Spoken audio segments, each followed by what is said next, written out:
আসসালামু আলাইকুম। ইতিমধ্যে তোমরা আমাদের চ্যানেলে দুইটা ভিডিও দেখে ফেলছো। আমরা প্রাচীন বাংলার ইতিহাস, তারপরে মুসলিম শাসনের কিছু ইম্পর্টেন্ট টপিকস নিয়ে আলোচনা করেছি।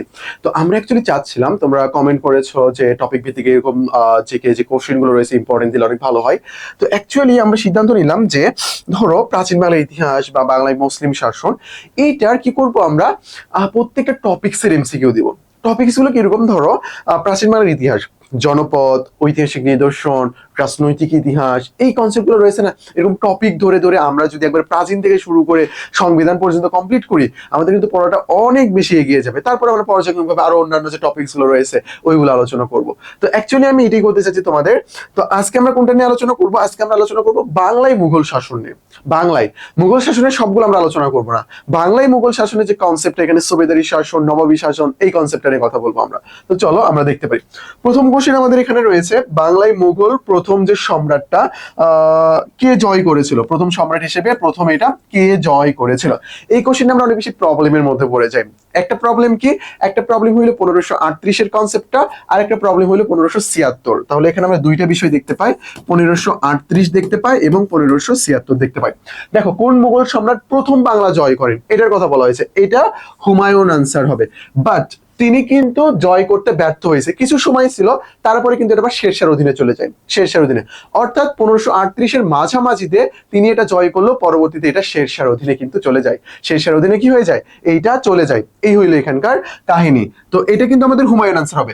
যখন বলা হবে 1576-এর কথা, রাজমহলের যুদ্ধের কথা, বা প্রথম সার্থক ভাবে যে জয় করেছে, তখন কিন্তু কার কথা আসবে, তখন আকবরের কথা আসবে। আবার এই কোশ্চেনে আরেকটা কনসেপ্ট আসবে যে বাংলায় মুঘল শাসন স্থায়ীভাবে স্থায়ীভাবে সুপ্রতিষ্ঠিত করেছে কে, এটা হইলো জাহাঙ্গীর। জাহাঙ্গীর তিনি সুবেদার হিসেবে ইসলাম খানকে প্রেরণ করেছিলেন। ইসলাম খান কিন্তু এখানকার যারা বারো ভূঁইয়া ছিল তাদেরকে পরাজিত করে এখানে একেবারে সুবেদারি শাসনটা প্রতিষ্ঠা করেছিল। তো এই হইলো কনসেপ্ট। তাহলে এই কোশ্চেনের আনসার হিসেবে আমরা হুমায়ুনকে দাগাবো। কাকে দাগাবো? হুমায়ুনকে দাগাবো।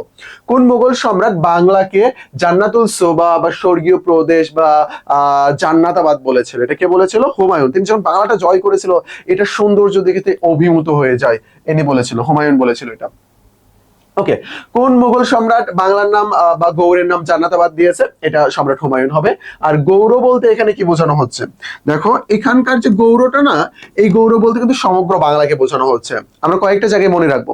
প্রথমে মনে রাখবো সপ্তম শতাব্দী বা সপ্তম শতকের কথা, যে সময় শশাঙ্ক সবগুলো জনপদকে একত্র করে কি দিয়েছিল নাম? গৌড় দিয়েছিল। এই গৌড় বলতে সবগুলো জনপদকে একত্র বোঝায়।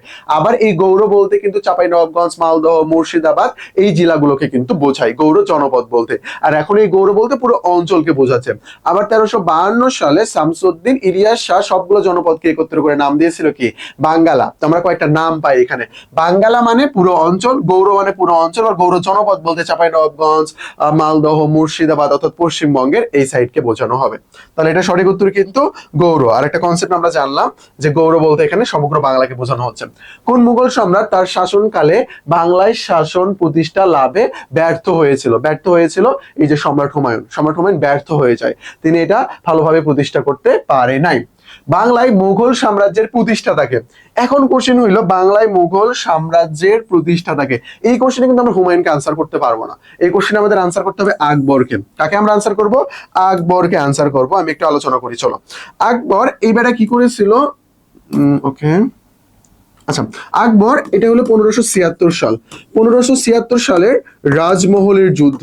রাজমহলের যুদ্ধ 1576 সালের রাজমহলের যুদ্ধের মাধ্যমে এখানে যে শাসক ছিল দাউদ কররানী, কররানী বংশ অর্থাৎ আফগান সাম্রাজ্যের অন্তর্ভুক্ত, দাউদ কররানীকে পতন ঘটিয়ে, দাউদ কররানীর পতন ঘটিয়ে বাংলায় মুঘল শাসনটাকে প্রতিষ্ঠা করা হয়েছিল। প্রতিষ্ঠা করা হয়েছিল, বাট যদি বলে সুপ্রতিষ্ঠিত, তখন কিন্তু আবার কি হবে এখানে?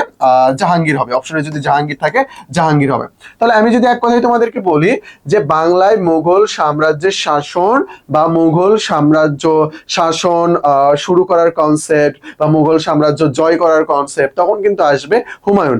আর যদি বলা হয় বাংলায় মুঘল সাম্রাজ্যের প্রতিষ্ঠাতা, মানে মুঘল সাম্রাজ্য প্রতিষ্ঠা করেছে বাংলায়, এটা করতে ব্যর্থ হয়েছে হুমায়ুন। তো ব্যর্থ হয়েছে, ও জয় করলেও ব্যর্থ হয়েছে, জয় করলেও সে কি হয়েছে? ব্যর্থ হয়েছে। বাট ইনি কিন্তু ব্যর্থ হন নাই, ব্যর্থ হন নাই, বাট বারো ভূঁইয়াদের অ্যাকচুয়ালি পতন ঘটাতে পারে না, সেটা করেছে ইসলাম খান। কার সময়ে? সম্রাট জাহাঙ্গীরের সময়। এই জন্য সুপ্রতিষ্ঠিত বলা হয় জাহাঙ্গীরের সময়টাকে।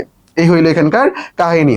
আমাদের জিকে আলটিমেট যে বইটা আছে না, এই বইটাতে অনেক সুন্দর করে বিষয়গুলো উপস্থাপন করা হয়েছে। আমাদের জিকে আলটিমেট যে বই, ব্যাচে যারা আছে তারা তো পেয়ে গিয়েছো, এটা কিন্তু নর্মালি রকমারিতেও তুমি পেয়ে যাবা। রাজমহলের যুদ্ধ কখন অনুষ্ঠিত হয়েছিল? 1576। 1576 সালে রাজমহলের যুদ্ধ যে অনুষ্ঠিত হয়েছিল, রাজমহলের যুদ্ধের মাধ্যমে কিন্তু আমরা আমাদের অঞ্চলকে হারিয়ে ফেলি। রাজমহলের যুদ্ধ। সুবা বাংলা শব্দটি প্রথম ব্যবহার করা হয় কোন সময়? সম্রাট আকবর যখন বাংলায় মুঘল সাম্রাজ্যটা প্রতিষ্ঠা করেছে, তারপরে তিনি কি করেছেন, তার যে অঞ্চলগুলো ছিল, এই অঞ্চলগুলোকে তিনি 15টা ভাগে বিভক্ত করেন। তার মধ্যে একটা ছিল আমাদের সুবা বাংলা। তার মধ্যে একটা কি ছিল? আমাদের সুবা বাংলা ছিল। আর সুবা বাংলা বলতে বোঝানো হবে বাংলা, বিহার, উড়িষ্যা, ঝাড়খণ্ড, এই অঞ্চলগুলোকে বোঝানো হবে। তাহলে আকবরের সময়। আর সুবা শব্দের অর্থ কি? সুবা শব্দের অর্থ হইল প্রদেশ। প্রদেশ, সুবা শব্দ প্রদেশ।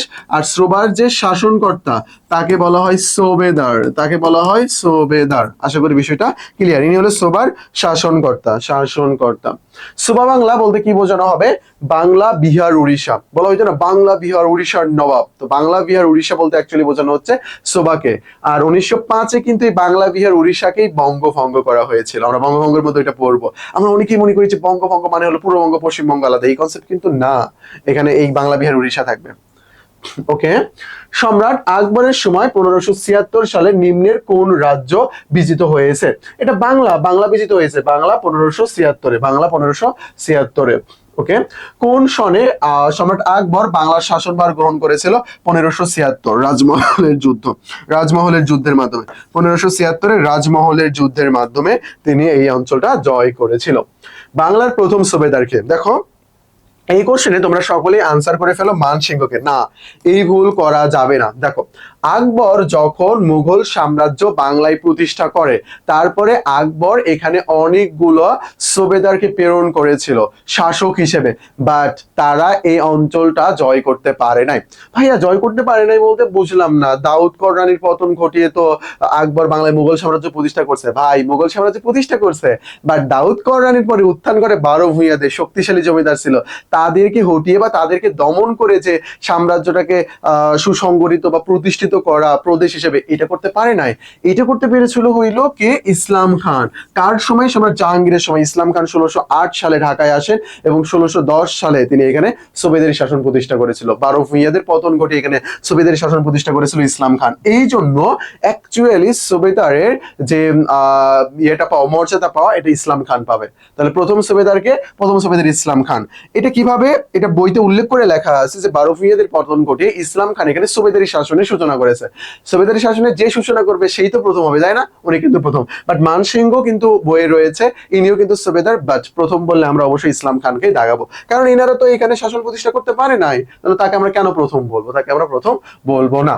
ঢাকা শহরের গোড়াপত্তন হয়, এই কোশ্চেনে ঝামেলা রয়েছে। ঢাকা শহরের গোড়াপত্তন তুমি অনেক জায়গায় সুলতান আমল দেখবা, অনেক জায়গায় মুঘল আমল দেখবা। তো এখানে অ্যাপ্রোপ্রিয়েট আনসার হবে মুঘল আমল। মুঘল আমলে ঢাকা শহরের গোড়াপত্তন। অ্যাকচুয়ালি এখানে 1610 সালে যে ঢাকাকে রাজধানী হিসেবে গড়ে তোলা হয়েছিল, এটাই কিন্তু এখানে বোঝানো হচ্ছে। মুঘল আমলে সুবা বাংলার রাজধানী কোথায় ছিল? মুঘল আমলে সুবা বাংলার রাজধানী, দেখো এই যে বাংলার রাজধানী, বাংলার রাজধানী অনেক জায়গায় ছিল। এই কোশ্চেনে দুইটা আনসার পাবা, জাহাঙ্গীরনগরও পাবা, মুর্শিদাবাদও পাবা, বাট জাহাঙ্গীরনগরকে দাগাবা। সুবা বাংলার রাজধানী ঢাকা ছিল, তারপরে তোমার রাজমহল ছিল, মুর্শিদাবাদ ছিল, সব জায়গাতেই কিন্তু ছিল। কারণ এই যে মুর্শিদাবাদ, যেটাকে মাকসুদাবাদ আগে বলা হইতো আর কি, এখানে কিন্তু কর্ণ সুবর্ণের অবস্থান। আর সুবর্ণ গ্রাম মানে কিন্তু সোনারগাঁও। এই কনসেপ্ট গুলো মনে রাখবা, একটা যখন পড়বো ওর সাথে মিল রেখে অন্যগুলো পড়ে নিবা। এই যে মুর্শিদ কুলি খান, ইনি পরবর্তীতে রাজধানী মুর্শিদাবাদে স্থানান্তরিত করেন। তো এখানে দুইটাই আনসার, জাহাঙ্গীরনগর, মুর্শিদাবাদ। বুঝতে পেরেছো? দুইটাই এখানে সঠিক উত্তর হবে। ওকে। কোন নগরী মুঘল আমলে সুবা বাংলার রাজধানী ছিল? আচ্ছা, এটা আমরা তো পড়ে ফেললাম, ঢাকা পড়ে ফেলছে এটা। ওকে, ঢাকা শহর প্রতিষ্ঠা করেন কে? এইখানে ঢাকা শহর প্রতিষ্ঠা বলতে ঢাকাকে রাজধানী হিসেবে গড়ে তোলা, এই কাজ থেকে করেছে। এই কাজটা ইসলাম খান করেছে। ইসলাম খান 1608-এ আসছে, 1610-এ ঢাকার নাম পরিবর্তন করে জাহাঙ্গীরনগর রেখেছে এবং ঢাকাকে প্রথম তিনি রাজধানী করেছে। আমরা যদি কোশ্চেন আসে তো ঢাকা প্রথম রাজধানী হয়েছে কবে, এটা কিন্তু 1610 সালে। ঢাকায় বাংলার রাজধানী স্থাপনের সময় মুঘল সুবেদার কে ছিল? ইসলাম খান। উনি স্থাপন করেছে, উনি স্থাপন করেছেন। কার সময় বাংলার রাজধানী ঢাকায় স্থানান্তর করা হয়? সম্রাট জাহাঙ্গীর।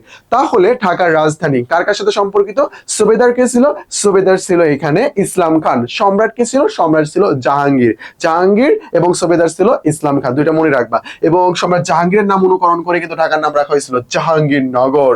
মুঘল আমলে ঢাকার নাম কি ছিল? এই যে আমাদের জাহাঙ্গীরনগর, জাহাঙ্গীরনগর ছিল, জাহাঙ্গীরনগর। ওকে, ঢাকার নাম জাহাঙ্গীরনগর রাখেন কে? কে রাখবে? সুবেদার ইসলাম খান রাখবে, অবশ্যই উনি রাখবে, সুবেদার ইসলাম খান। তারপরে ঢাকা শহর কোন সালে প্রতিষ্ঠিত হয়? 1610। 1610 এটা মনে রাখবা, 1610, 1610। তোমরা যদি আমাদের চ্যানেলের রেগুলার ভিডিও দেখো এই টপিকস এমসিকিউ গুলার, তাহলে তুমি বুঝতে পারবে যে টপিকস কোন কোন জায়গা থেকে কোশ্চেন করা হয়, ইজিলি তুমি বুঝতে পারবা। এই যে 1610, 1610, তাহলে দেখছো এতগুলো কোশ্চেন পড়ার পর আমরা বুঝতে পারলাম ঢাকা কেন্দ্রে কিন্তু অনেকগুলো কোশ্চেন করা হচ্ছে সুবেদার ইসলাম খানের কনসেপ্ট গুলো নিয়ে। ঢাকার নামকরণ জাহাঙ্গীরনগর করা হয়েছে কবে? 1610। এ দেখছো এটা জবি ডিতে আসছে।